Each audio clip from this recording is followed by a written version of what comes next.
नमस्कार view. Voice of महाराष्ट्रात आपले स्वागत आहे.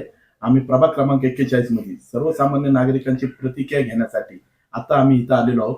तर आम्ही त्यांना त्यांची प्रतिक्रिया विचारतो. अ, आदिनाथ सर, यात आता तुम्हाला प्रभाग क्रमांक 41 मध्ये काय वातावरण आहे आता सध्या?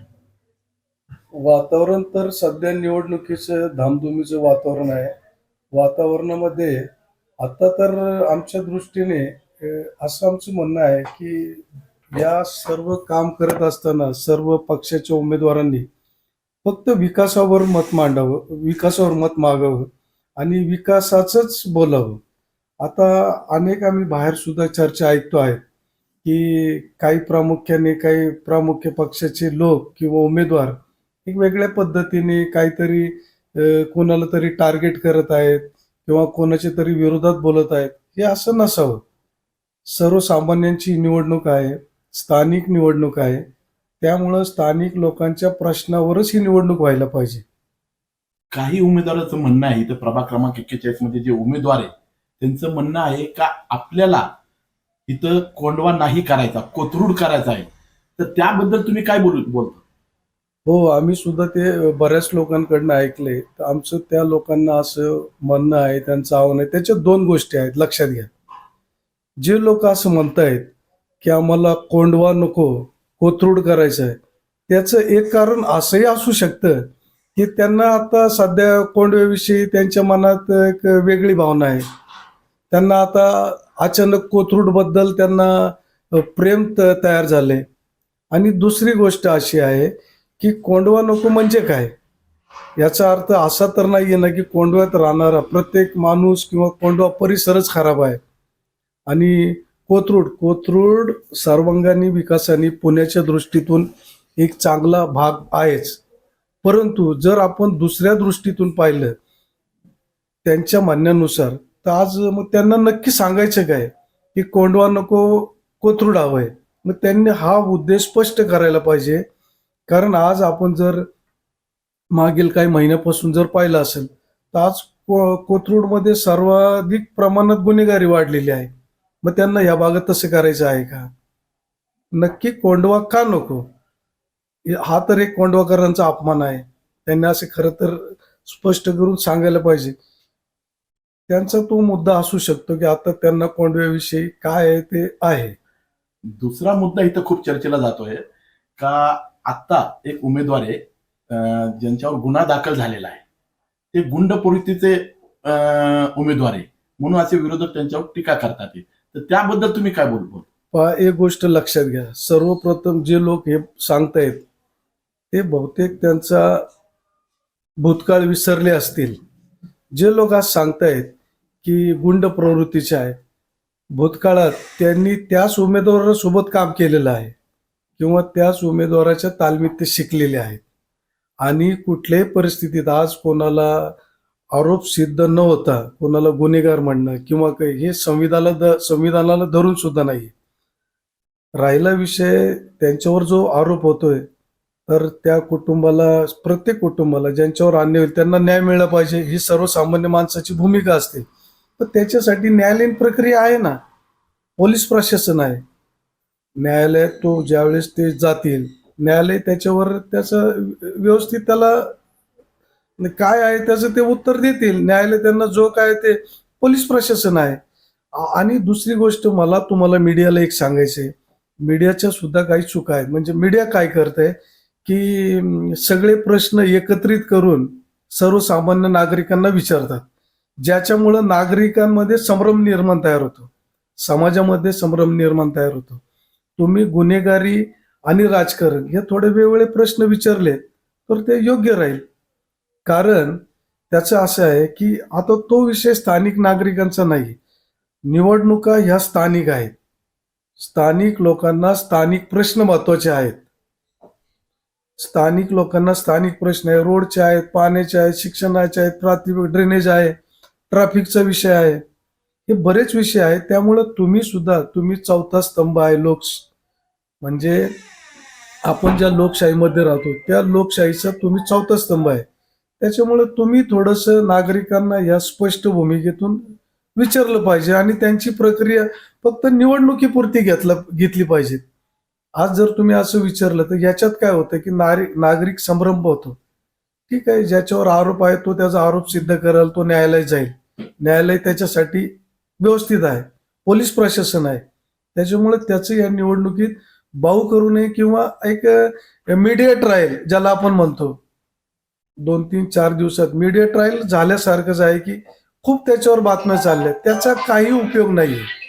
म्हणजे विषय या तुमच्या म्हणण्यानुसार हा मुद्दा इथं संपलेला आहे. तो मुद्दा, तो त्यांचा वैयक्तिक मुद्दा आहे. तो मुद्दा, ते जातील, कोर्टात जातील, न्यायालय आहे ना त्याच्यासाठी. आपला न्याय व्यवस्थेवर विश्वास आहे. न्याय देवता त्याला न्याय देईल, कोणालाही न्याय देईल. ज्याच्यावर अन्याय झाला, कोणावर झाला, काय झालं, न्याय देवता त्याला न्याय देईल. त्याच्यामुळे निवडणुकीत तो मुद्दा आणू नये, विकासाच्या मुद्द्यावर निवडणूक लढवावी. मग तुम्ही प्रभाग क्रमांक 41 मधल्या मतदार लोकांना तुम्ही काय आव्हान करणार? नाही, आव्हान असं आम्ही, म्हणजे आव्हान आमच्याकडनं असं असेल की पहा, आता पुण्याची जी म्हणजे ज्या सार्वत्रिक निवडणुका लागलेल्या आहेत महाराष्ट्रात महानगरपालिकेत, तर विशेष आपण हडपसर हा पुण्यामध्ये येतो. आणि आता आपण 2-3 दिवसापूर्वीच ऐकलं असेल की हडपसर भाग हा पूर्व भाग असल्यामुळं हा पवार साहेबांना किंवा अजितदादांना, सुप्रियाताईंना, स्वर्गीय विठ्ठल तुपेंना मानणारा वर्ग आहे. आणि हा नेहमीच पुरोगामी विचाराचा राहिलेला आहे. इथं पुरोगामी विचारच चालतो. तर त्या दृष्टीने, आणि आता काल माननीय अजितदादांनी असं सांगितलं की मला कारभारी बनवा. आणि मला असं वाटतं की आज राज्यामध्ये त्यांच्या इतका चांगला कारभारी दुसरा कोणी नसावा. कारण त्यांनी जर ते सूत्र हातात घेणार असतील तर लोकांनी नक्कीच त्यांच्या पक्षाचा विचार करावा. आणि राष्ट्रवादीचं म्हणजे त्यांच्या पक्षाचा विचार करून पुरोगामी विचार, शाहू फुले आंबेडकर, मौलाना आझाद यांच्या विचाराच्या मार्गाने जाऊन एक असं समतोल आणि सामाजिक चांगलं एक पॅनल लोकांनी निवडून द्यावं. त्या तसं जर पाहिलं तर सर्वे नंबर आपलं वार्ड क्रमांक 41 मध्ये 4 उमेदवार आहेत. आता त्या 4ही उमेदवारांचं जर तुम्ही पाहिलं तर राष्ट्रवादीचे जे फारुख इनामदार आहेत ते मागच्या 2017 मध्ये ते 18 महिन्यांसाठी नगरसेवक झाले होते. परंतु त्यांनी त्या 17-18 महिन्यामध्ये जवळजवळ 5-10 वर्षाची कामं केली. 70-80. म्हणजे आपलं म्हणणं असं आहे का फारुख इनामदारांनी 2 वर्ष जे राहिले ते नगरसेवक म्हणून त्यांनी इथं खूप विकास केलेला आहे. नाही, विकासाचं म्हणजे काय आहे की लोकांना जे 5-10 वर्षात करता येणार नाही तो त्यांनी 70-80 कोटी रुपये मान्य अजितदादा तो निधी आणून ते काम केलंय की जे लोक 5-5, 10-10 वर्ष करत नाहीत. तो त्यांचा तो एक आहे. दुसरी गोष्ट, दुसरे उमेदवार निवृत्ती अण्णा बांधल, एक उमेदवार श्वेता सचिन घुले, एक उमेदवार सूर्यवंशी. या 4ही उमेदवारांकडे जर तुम्ही पाहिलं तर तुम्हाला असं लक्षात येईल की या 4चं, मी तर असं नागरिकांना आवाहन करेल की तुम्ही या 4ही उमेदवारांचा डाटा तुम्ही ते पहा. त्याच्यानंतर तुमच्या लक्षात येईल की खरंच अजितदादांनी जो पॅनल केलाय तो विकासालाच प्राधान्य देणारा पॅनल आहे. निवृत्ती अण्णा बांधल PMRD ला सुद्धा होते. सचिन गुले त्या दोघांनी ग्रामपंचायत सांभाळलेले आहेत. इतका उत्तम कारभार त्यांनी त्यांच्या भागात केलेला आहे. मग त्या बोरवेलच्या माध्यमातून असेल, शिक्षणाच्या माध्यमातून असेल, किंवा आरोग्याच्या संदर्भात अनेक सोसायट्यांना त्यांनी मदत केलेली. त्यामुळं त्यांचं कार्य हे भरपूर आहे. तसंच सूर्यवंशी आहे जो महिला उमेदवार आहे SC गटातील, त्यांचे हजबंड रात्रंदिवस काम करत असतात. एक चांगलं पॅनल दिलंय. मला नाही वाटत की असं पूर्ण काम करणारं पॅनल दुसरं कुठलं असेल. ह्या प्रभागामध्ये जातीचं राजकारण चालणार का विकासाचं राजकारण चालणार? या वार्ड क्रमांक 41 ची जर भौगोलिक रचना, जॅग्रोफिल मॅप जर तुम्ही पाहिला तर याच्यात प्रामुख्याने मुस्लिम समाज मोठ्या प्रमाणात आहे. एक 25-30% दरम्यान आहे. बाकी जे समाज आहेत, तर हा 100% हा भाग जो आहे तो पुरोगामी विचाराचा भाग आहे. आजपर्यंत सय्यदनगर असेल किंवा मुस्लिम समाजाचा विषय असेल तर ह्यांनी कधी जातीवाद केलेला नाहीये. आज कितीतरी स्थानिक लोकांचे संबंध, त्यांचे व्यवसाय, त्यांची भावकी हा सगळ्यांस जोडलेला आहे. त्यामुळे इथं जातीवाद होणार नाही.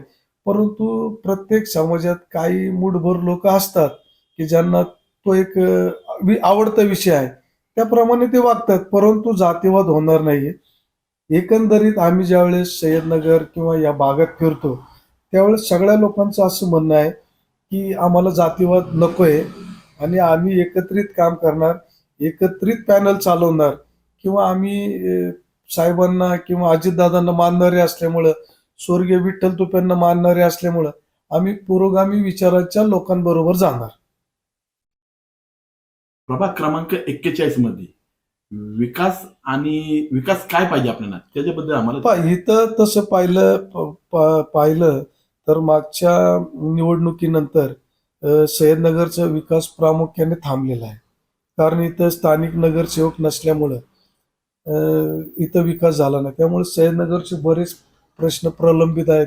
त्यातील काही प्रश्न जे यांना करता आलेत, फारुख इनामदार यांना वैयक्तिक खर्च त्यांनी ते केलेत. पण मोठ्या विकासाची जी काम आहे त्याच्यासाठी तो उमेदवारच पाहिजे, त्याच्यासाठी महानगरपालिकेचा फंडच पाहिजे, जे वैयक्तिक लेवलला करू शकत नाहीत. त्यासाठी तो एक पाहिजे. आता उंडरीचा भाग झाला, उंडरी असेल की वडाची वाडी, होळकरवाडी, अवताडवाडी, तो जो परिसर आहे तो थोडासा ग्रामीण आहे. त्याच्यामुळे तिथं पाण्याची तीव्र समस्या आहे. त्यामुळे तिथं ते पाण्याची त्यांना व्यवस्था करावी लागणार आहे. या भागाचं एक विशेष असं आहे की पुण्याचा पूर्व भाग आहे, नवीन डेव्हलप होणारा भाग आहे. त्यामुळे इथं मध्यम वस्ती व मध्यमवर्गीय वस्ती सुद्धा आहे आणि याच्यात उच्च प्रभू सोसायट्या सुद्धा आहेत. तर हे एक चांगलं कॉम्बिनेशन या भागामध्ये आहे की जेणेकरून सर्वसामान्य जनता पण इथं राहते आणि इथं IT सेक्टरमध्ये काम करणारे किंवा उच्च प्रभू मानणारे असे बरेचसे लोक आहेत. त्यामुळं हा एकदम सुशिक्षित वाढ म्हणून मला तरी असं वाटतं की एक चांगलं कॉम्बिनेशन आहे आणि लोक याचा चांगलाच विचार करतील. त्यामुळं एक कम्युनल माइंड किंवा ह्या गोष्टी इथं चालणाऱ्या नाहीत. आपण सामान्य नागरिक म्हणून आपली काय अपेक्षा आहे? नाही, आमची तर सामान्य म्हणून एकच अपेक्षा आहे की लोकांनी पुरोगामी विचाराला किंवा एक सुसंस्कृत नेत्यांना निवडून द्यावं की जेणेकरून भविष्यात तुमच्या मुलांच्या, तुमच्या फॅमिलीसाठी, तुमच्या महिलांच्या सुरक्षेसाठी ते एक चांगलं राहील. स्कूल येतील, कॉलेजेस येतील, हॉस्पिटल्स येतील, बऱ्याचशा योजना आहेत ज्या महानगरपालिकेच्या किंवा राज्य शासनाच्या माध्यमातून त्या ज्या वेळेस कामाची माणसं जातात, जसं अजितदादा म्हणतात की मी कामाचा माणूस आहे, तशीच ही 4 उमेदवार सुद्धा कामाचे आहेत. हे जर गेले तर 100% ते काम करतील आणि फंड आणतील. आणि आणि विशेष एक असं आहे की याच्यापैकी निवृत्ती अण्णा बांदल असतील, सचिन गुले असतील, फारुख इनामदार असतील, या लोकांना अजितदादाशी यांचं डायरेक्ट आहे. हे डायरेक्ट अजितदादांना फोनवर बोलवू शकतात. त्याच्यामुळे यांना भविष्यात निधीची कमी पडणार नाही. दादा पालकमंत्री आहेत, दादा एक चांगला कारभारी आहे. त्याच्यामुळे हे या भागासाठी एकदम मला असं वाटतं की एकदम योग्य नेतृत्व हे देतील. म्हणजे पूर्ण आपल्या ह्याच्यावर आम्हाला असं वाटतंय का राष्ट्रवादी पॅनल हे मजबूत पॅनल आहे प्रभाग क्रमांक 41 साठी. एकंदर लोकांचा विचार केला किंवा लोकांच्या प्रतिक्रिया ऐकल्या तर असंच वाटतं की राष्ट्रवादीचं पूर्ण पॅनल हे बहुमताने येईल. आणि लोकांनी सुद्धा याच्यावर, माझं तर मत आहे वैयक्तिक, की लोकांनी सुद्धा याच्यावर विचार करावा. 4 उमेदवारांचा तो डाटा तपासावा. 4 उमेदवारांचे कामाचं म्हणजे कामाची पद्धत किंवा त्यांचा संपर्क, दांडगा किंवा त्यांच्या लोकांना धावून येणे, लोकांच्या मदतीला धावून येण्याची जी एक त्यांच्याकडं एक काय म्हणतात त्याला की एक नैसर्गिक गुण आहे आणि एक चांगुलपणा आहे, चांगल्या घरचे आहेत, त्याचा लोकांनी फायदा घ्यावा.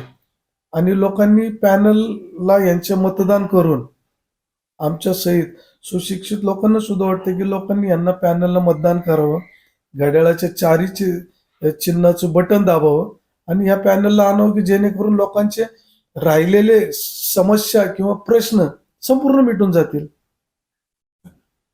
धन्यवाद. धन्यवाद. हे होते हाजी नाजिम सर. मी voice of Maharashtra Munna Mujawar cameraman Sohail Shaikh यांच्याकडनं.